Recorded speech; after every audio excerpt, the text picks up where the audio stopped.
Welcome to the Wynn Resorts third quarter 2025 earnings call.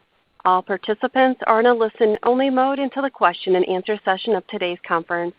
To ask a question, please press star one on your touch-tone phone, record your name, and I will introduce you. Please limit yourself to one question and one follow-up question. This call is being recorded. If you have any objections, you may disconnect at this time.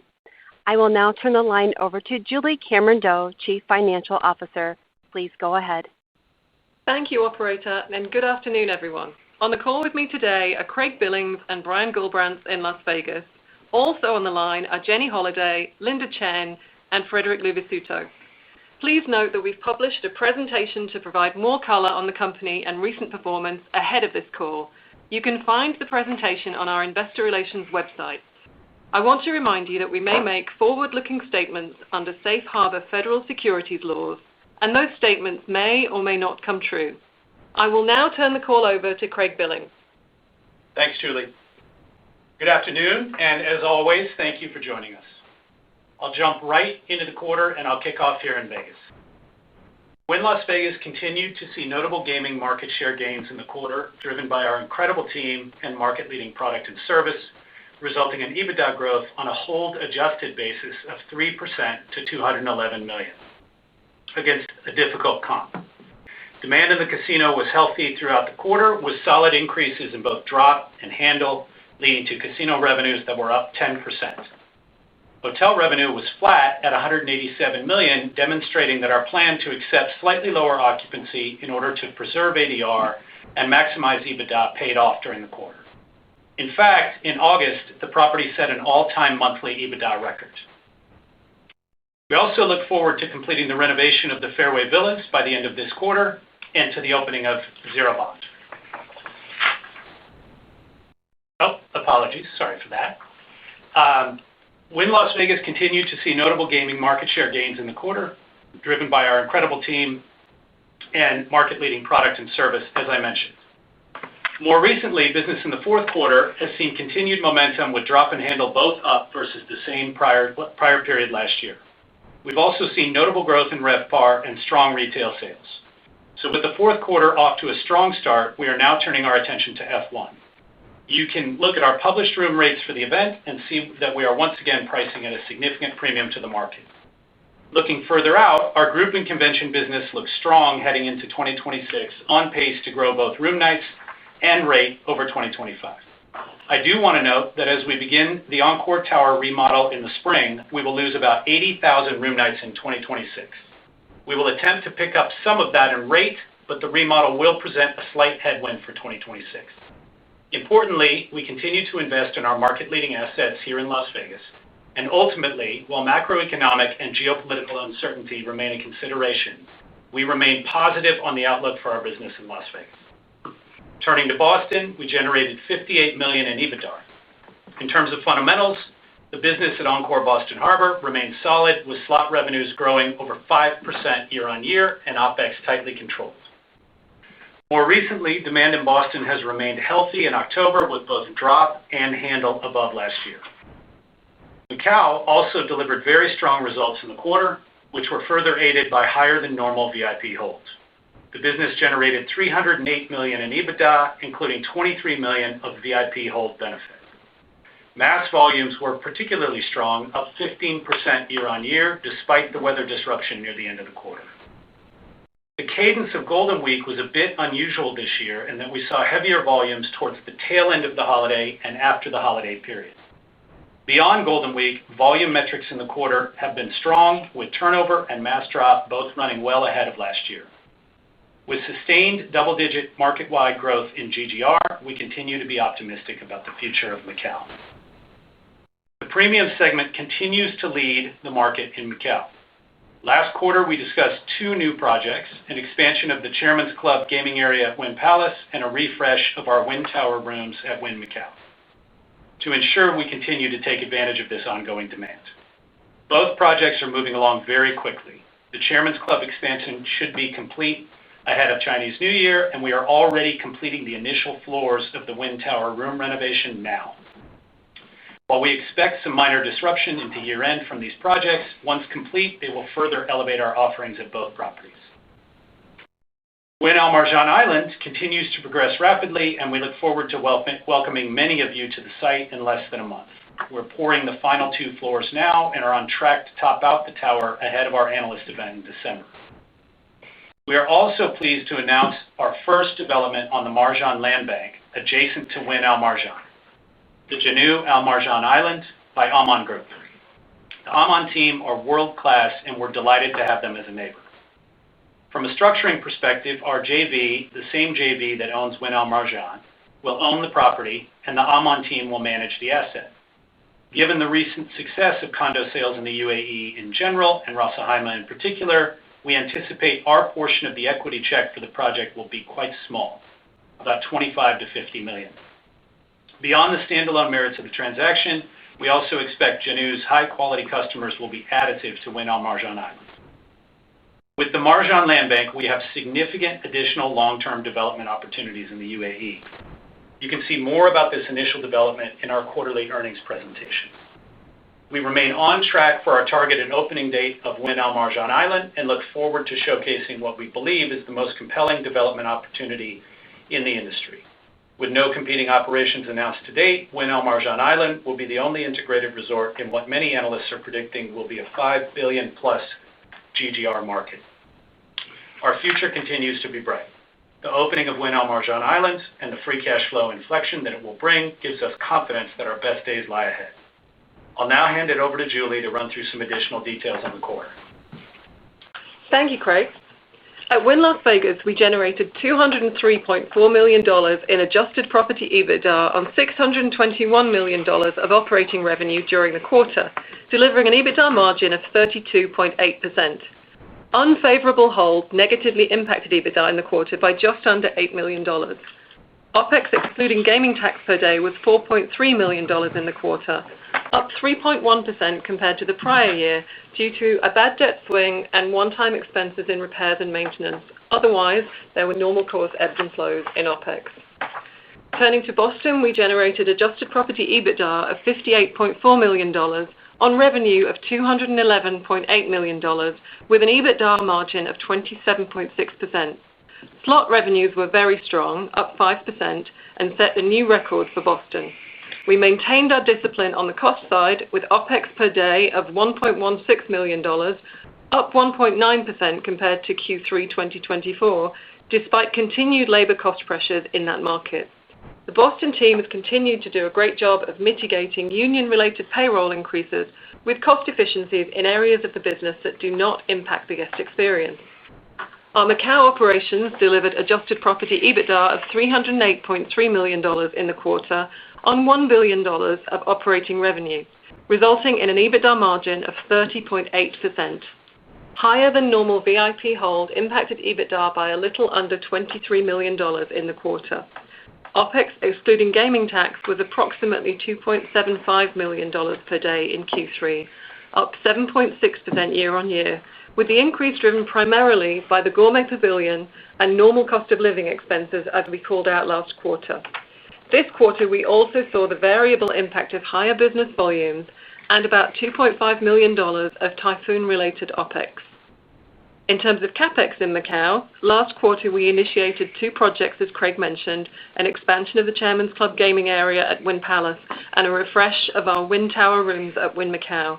And together with other ongoing CapEx projects, we continue to expect to spend $200 to $250 million in total for 2025. Moving on to the balance sheet, our liquidity position remains very strong, with global cash and revolver availability of $4.6 billion as of September 30th. This was comprised of $2.8 billion of total cash and available liquidity in Macau and $1.7 billion in the U.S. The combination of strong performance in each of our markets globally, with our properties generating just under $2.3 billion of LTM adjusted property EBITDA, together with our robust cash position, creates a very healthy consolidated net leverage ratio of just over 4.3 times. Our strong free cash flow and liquidity profile also allow us to continue returning capital to shareholders in both Macau and the U.S. To that end, Wynn Macau paid out approximately $125 million in dividends in Q3, after paying a similar amount in Q2, In addition, the Wynn Resorts Board has approved a quarterly cash dividend of 25 cents per share, payable on November 26, 2025, to stockholders of record as of November 17th. Our recurring dividend highlights our focus on and continued commitment to prudently returning capital to shareholders. In terms of CapEx, we spent approximately $164 million in the quarter, primarily related to the Fairway Villa renovations and food and beverage enhancements in Las Vegas, concession-related CapEx in Macau, and normal course maintenance across the business. In addition to that figure, we contributed $93.9 million of equity to the Wynn Al Marjan Island project during the quarter, bringing our total equity contribution to date to $835 million. We also continued to draw on the Marjan construction loan, with a drawn amount to date of $583.7 million. We estimate our remaining share of the required equity, including the new Janui project, is approximately $525 to $625 million. With that, we will now open up the call to Q&A. Thank you. At this time, if you would like to ask a question, please press star one on your touch-tone phone. Unmute your phone, record your name clearly after the prompt, and I will introduce you for your question. Please limit yourself to one question and one follow-up question. To withdraw your question, you may press star two. Our first question comes from Dan Politzer with J.P. Morgan. Your line is open, sir. Hey, good afternoon, everyone. Thanks for taking my questions. First, in Las Vegas, another strong quarter. Can you talk about what you're seeing there versus a few months ago? You guys have been taking share. It sounds like the fourth quarter is trending well. But do you feel like the environment has improved as we've kind of moved out of the summer and you've filled in that group calendar? And then as you look out to 26, what is your expectation there for growth, given that group is pacing higher? Sure. I'll start, and then I'll ask Brian to comment as well. I think the summer activity or the summer business environment has been well publicized, maybe to the extreme, here in Las Vegas. And we saw our business as we were going into the summer. We saw components of the business that we felt like we needed to react to.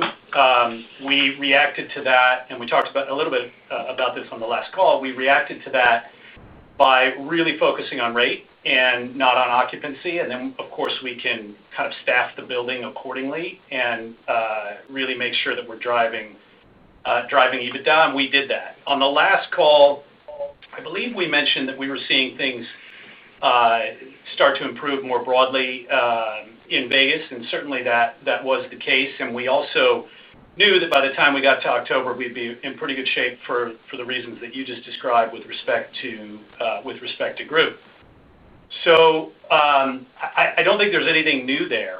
I think it's kind of as we talked about and as is reflected in the results, inclusive of my commentary about how things look in October.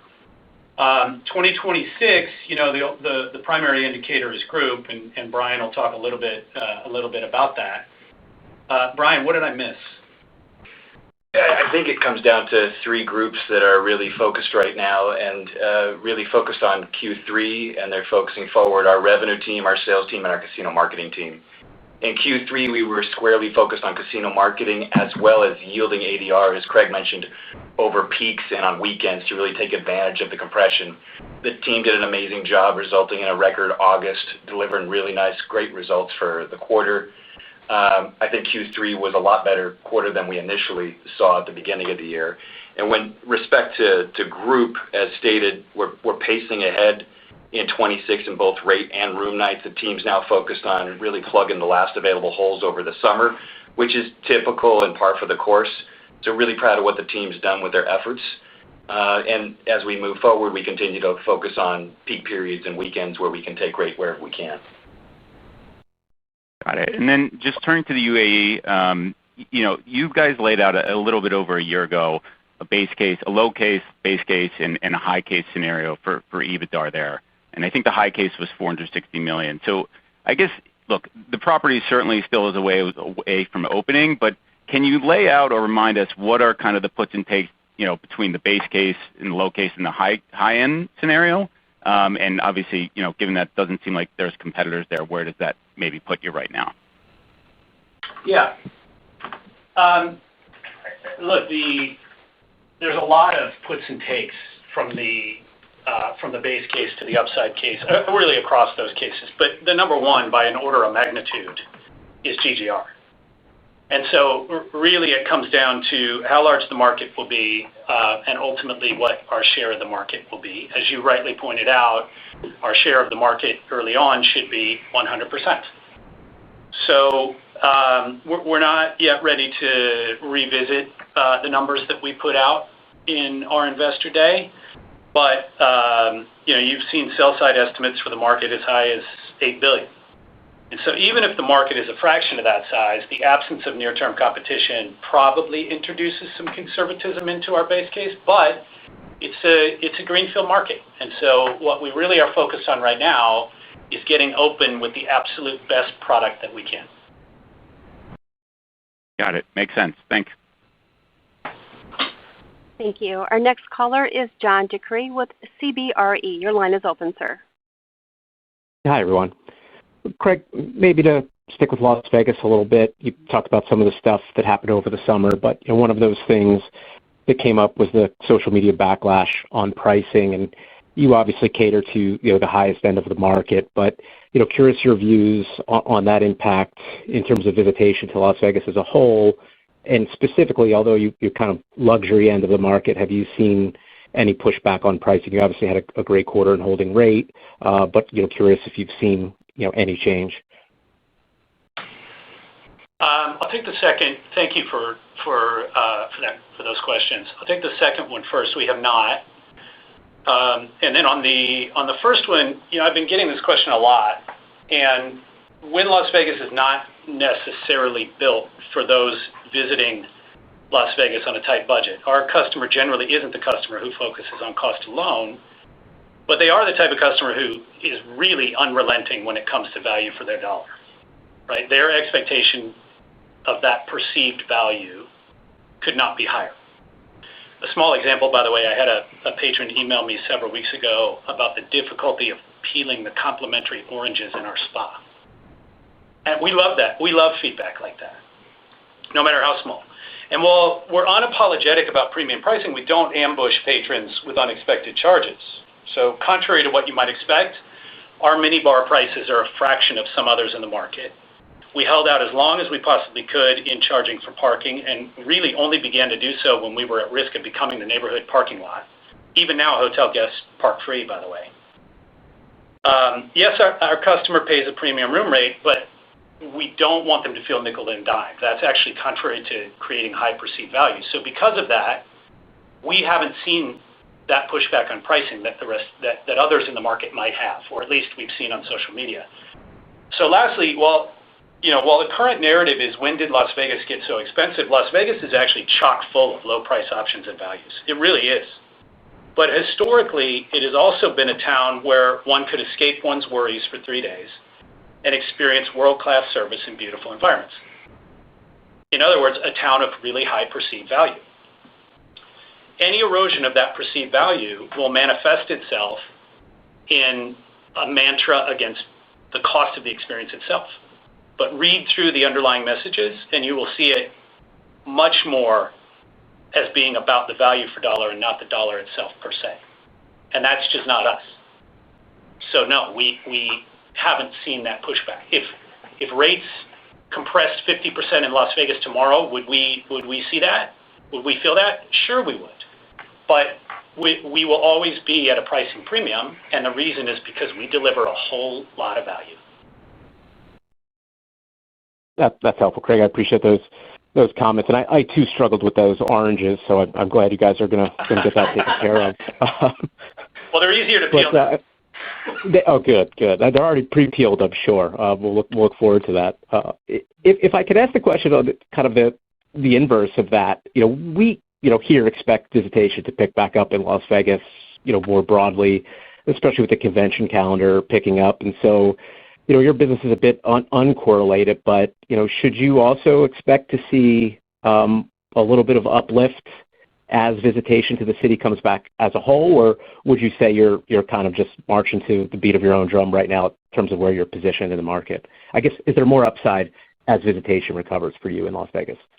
Yeah, of course. You really see it. Let's talk about three segments, right? High-end gaming, mass gaming, and ADR. Mass gaming and ADR are, of course, levered to visitation because they're both either demand-driven or correlate to the number of people that are coming through the doors every day. High-end gaming, very different, right? That's about the equity markets. It's about host-to-customer relationships, one-to-one selling. It's the service, the specific service in the building, that particular customer and what they're doing. So there are certainly aspects of our business that will benefit from incremental visitation to Las Vegas, most notably the rate that we charge for hotel rooms and the activity on our gaming floor outside of the high-limit rooms. Perfect. I'll leave it there. Thank you so much, Craig. Thank you. Thank you. Our next caller is Stephen Grambling with Morgan Stanley. Your line is open, sir. Hey, thank you. I don't know if you specifically quantify this, but would love to hear any additional color you could give on how to think about the disruption impact in Las Vegas, but also how to think about perhaps the return on some of these projects as we look beyond 2026. Are some of these generally maintenance, or do you think that there will be incrementally EBITDA from a lot of these? Sure. Thanks. We have not quantified the impact with respect to the Encore Tower remodel, primarily because what we will attempt to do is pick it up in rate. As we start to commence that renovation, we'll talk to you more about what we think the actual impact is. Some of the CapEx that we talk about is normal course maintenance. So the Encore rooms haven't been redone in a number of years, and we need to do that in order to continue to drive rate, continue to be competitive, and continue to deliver on our brand promise. The other changes, particularly in food and beverage, that we're making are absolutely ROI-driven projects. Even when we redo a room like we just did with Pisces, and not too long ago we did with Mizumi, the incremental check average that we drive, the incremental covers that we drive are absolutely EBITDA accretive. So it really is a bit of a mixed bag. But if you look at our ADRs in terms of maintenance versus growth, but if you look at the ADRs that we've been delivering, I think you can see why it's important that we invest in the hotel.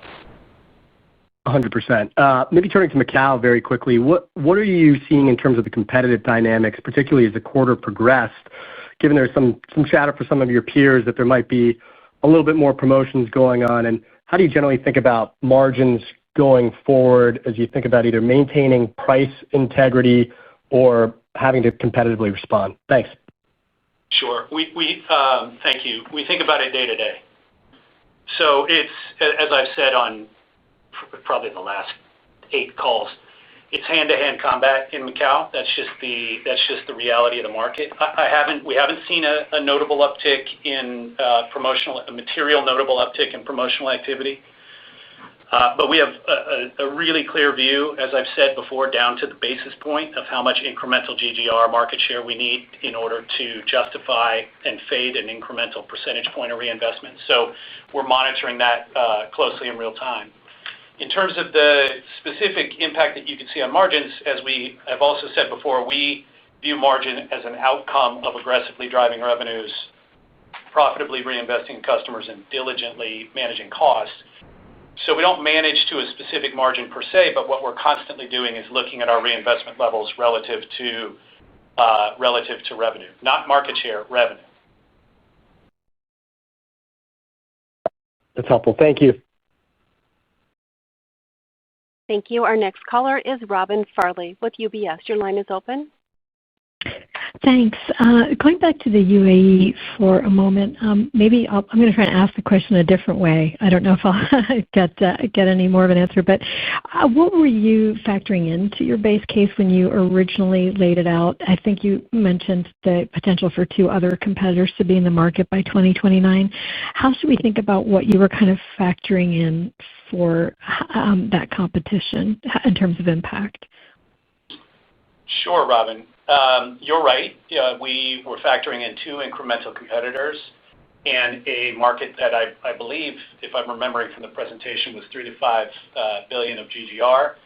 We always tend to operate at a fair share premium, so we did assume a share of that. In fact, you could probably show the GGR, or you could probably take a look at the GGR that we showed and impute our fair share assumptions based on a market of $3 to $5 billion.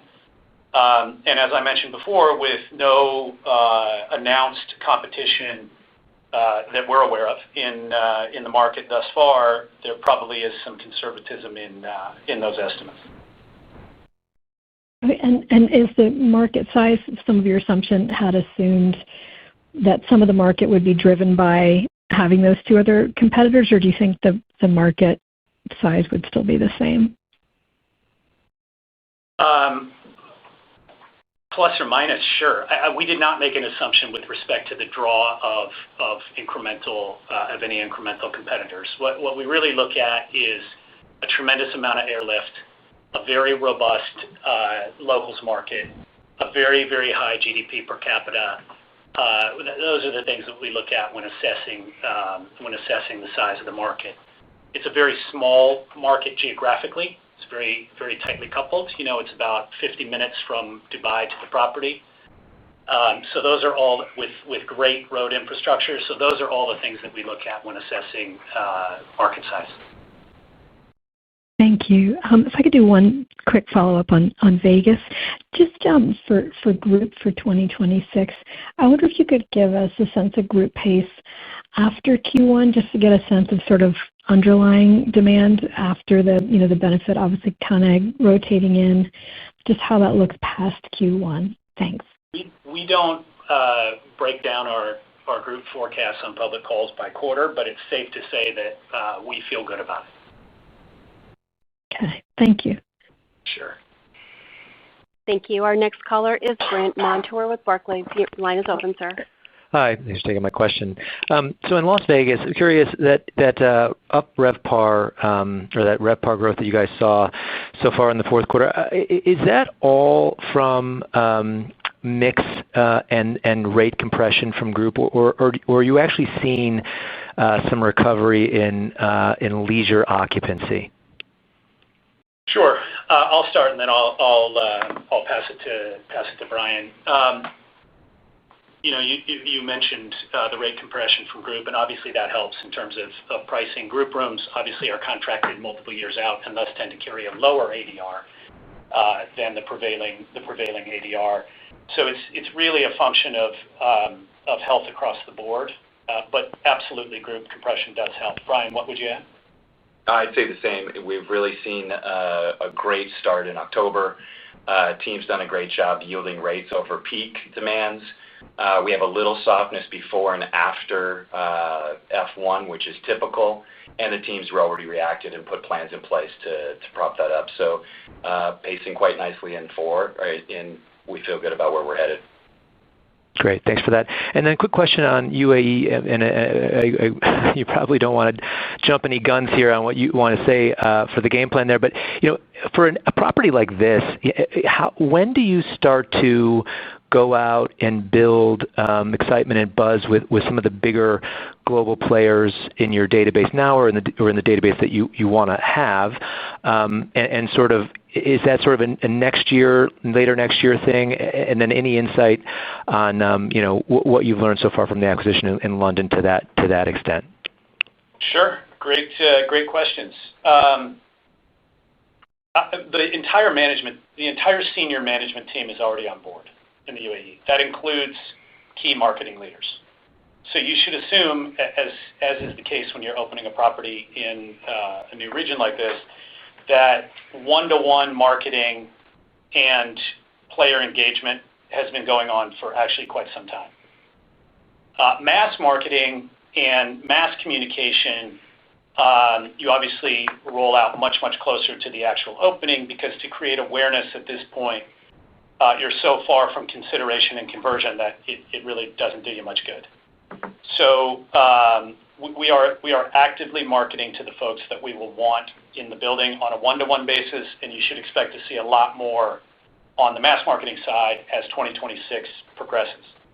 Mayfair has been very interesting, extremely high overlap between the Mayfair database and the database that we expect in that part of the world.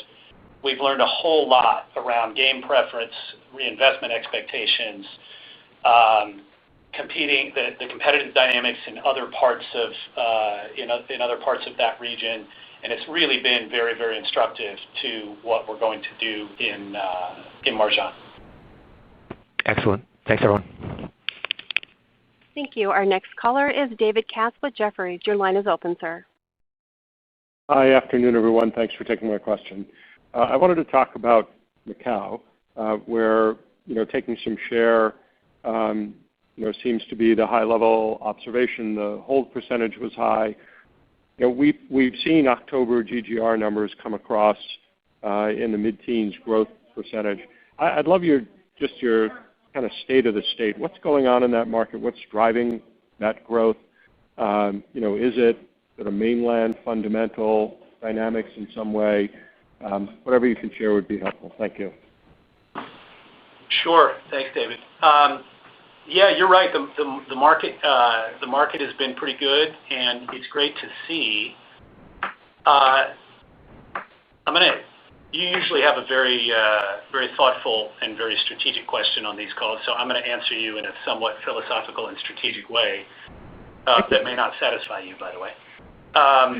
There's a lot of cross currents in China right now, and I think trying to pin recent growth on any one, two, or three, say, particular factors is kind of a fool's errand. I think what's important is to understand that a lot of folks haven't actually been to China since before COVID. And the China of today is not the China of 2018. China's a giant, complex economy, and honestly, the country is the pace setter in a whole bunch of areas: advanced manufacturing, EVs, robotics. So it's really not all that different than the U.S., where you can have certain consumer segments performing really well while others are performing more modestly. It's a really dynamic place. And the consumer is evolving too. And frankly, you can see it everywhere in Macau. Sometimes for the better, in their affinity for top quality experiences, for example, and frankly, sometimes for the worse. GGR per visitor, for example, in Macau, when you have these visitation surges. Chinese consumer tastes are advancing at a rapid clip, and it will create changes in gaming, food and beverage, retail preferences.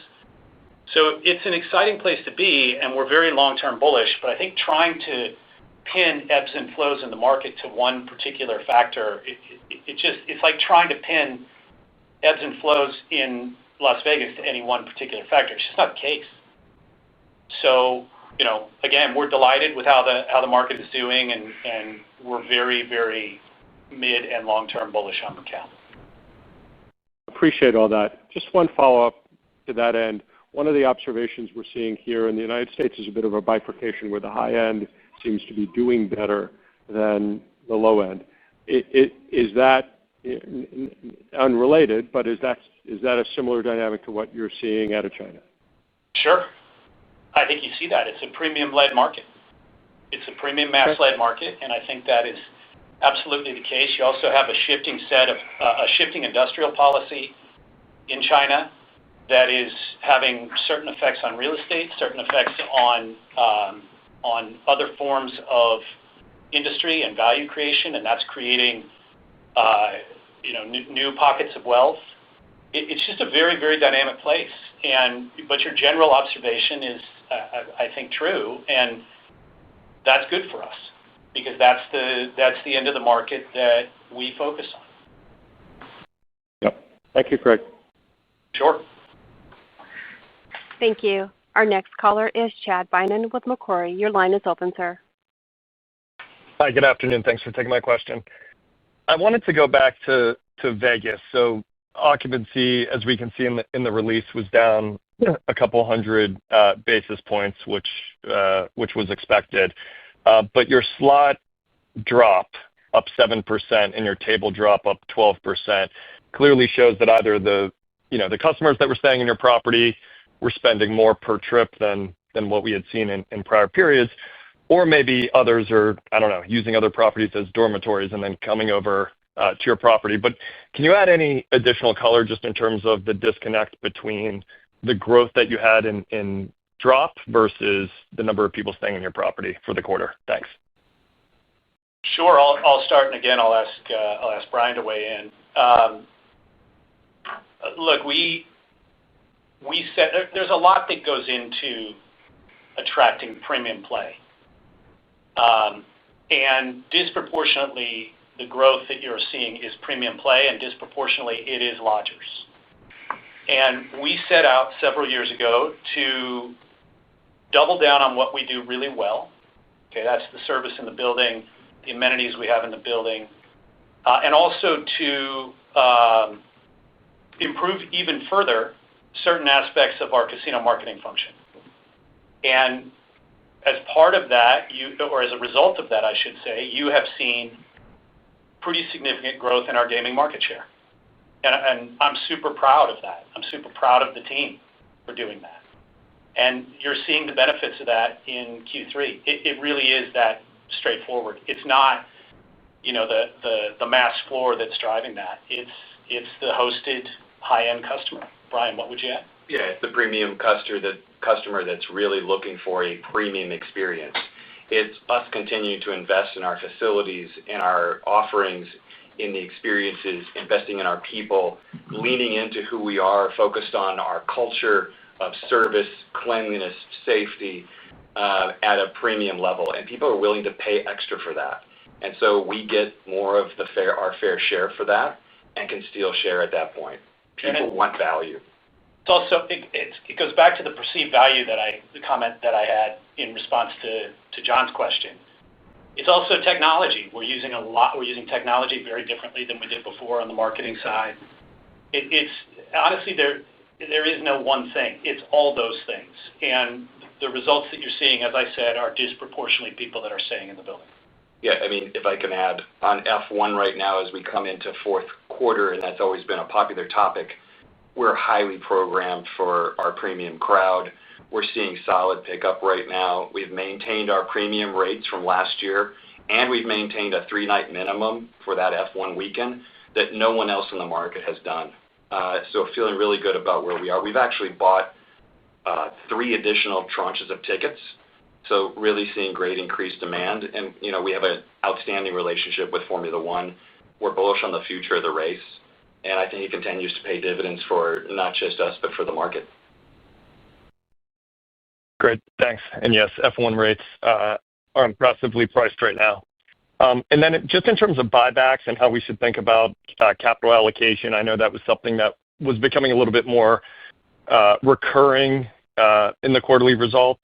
Julie, can you just give us an update in terms of how you're thinking about that from these levels? Thank you. Yeah, sure. Thanks for the question. I mean, we operate, we're always diligent in looking at how to allocate our capital, and we operate off the grid. And you'll have seen we didn't do any buying in the quarter, but certainly when we see value, we will be back into it. And we refuse to be overly programmatic here. We like to retain the flexibility. Yeah, we've tried to be super explicit that we're not programmatic buyers of the stock. Sometimes if you buy for several quarters in a row, people seem to forget that. But we like to buy when people are unusually bearish and it's excessively cheap. And when we do buy, as Julie mentioned, we use a price-based grid. We had a grid in place in the third quarter, but with the movement in the stock, the grid wasn't in play. We have a significant free cash flow inflection point coming in 2027, driven in large part by Wynn Marjan. And we think there's continued room for the stock to run. And if it retraces, we will be back at it.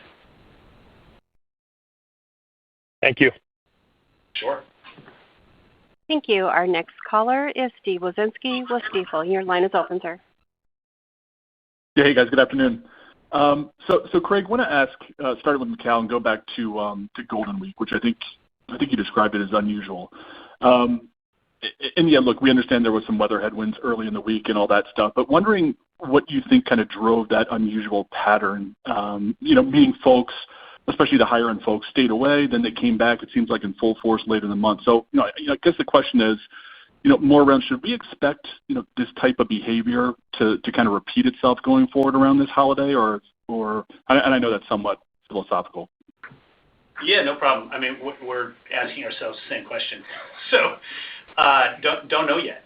I mean, I think to the causation, I think we all view it as kind of all of the above, all the things that you said. And we were pleased to see the tail end and volumes after the holiday. And, it remains to be seen. We will certainly think about, our hosting strategy and our room booking strategy a little bit more flexibly as we move into Chinese New Year and May Golden Week. But we'll see. I mean, one event is not yet a trend. Yeah, it makes sense. And then second, can I ask a question on Boston? Because you never get a question on Boston. Bring it on. Okay, so the property was obviously very, it's very stable. If I look at the drop on the margin side of things, wondering, if that was more around promotions, just trying to figure out if you guys had to promote more to drive stability around volumes, and that was the part of the margin deceleration, or I'm just totally off base with that. Definitely not. Definitely not that. It is not a promotion-driven issue. You really have kind of, and generally Boston is very, very stable. And in fact, this quarter it was stable too. But in response to your specific point, you really have kind of two macro trends that are happening there. One is you're constantly trying to grow the database and trying to move out in concentric circles from the property and add incremental customers. And the other is labor costs. And so they work against each other, and you're constantly playing those two things against each other and trying to drive the best result that you can. It really is that straightforward. So the margin will bounce around based on hold, based on volumes in the period. But the team and Jenny in particular are incredibly, incredibly adept at managing the intricacies of that business. Okay, great. Thanks, Greg. Appreciate it. Sure. Operator, the next question will be our last. Thank you. Thank you. And our final question comes from Steve Pizzella with Deutsche Bank. Your line is open, sir. Hey, good afternoon, and thanks for taking our questions. Starting off with a little bit of a longer-term question, you mentioned the free cash flow inflection as the CapEx cycle tapers off and UAE comes online. Can you talk about how we should think about the possible uses of the free cash flow in 2027? Yeah, sure. We are always thinking about the best use of cash, irrespective of a free cash flow inflection or not. But you've seen us over the course of the past couple of years return capital through a recurring dividend and through buybacks. So certainly capital returns are an important part of our strategy. Beyond that, we have an incremental land bank in the UAE. I think before we really put scaled capital into that, we will want to size the market and really satisfy ourselves that the market is what we expect and what I think others expect, or even better. And so it'll really be a question of how much incremental CapEx to deploy and what we return to shareholders. Kind of I hate to give you a plain vanilla answer, but that's really how we think about things. We have an exciting opportunity in the UAE, and we love to return capital. So we'll see how those two things play out. I suspect if history is any guide, it'll probably be a combination of all of them. Okay, great. Thank you. And then real quick, it was reported that the UAE would potentially offer one online gaming license per emirate. Can you talk about if you would be potentially interested in one of the licenses? Not really. I think we don't tend to comment on press speculation, and I think it's really up to the Emirates and the GCGRA, the regulator there, how and when they enact incremental forms of gaming. Okay, great. Thank you. Sure. Okay. Well, with that, we'll bring the call to a close. Thank you for your continued interest in Wynn Resorts, and we look forward to updating you again early next year. Thanks, everybody. Thank you for participating on today's conference call. You may now disconnect and have a great rest of your day.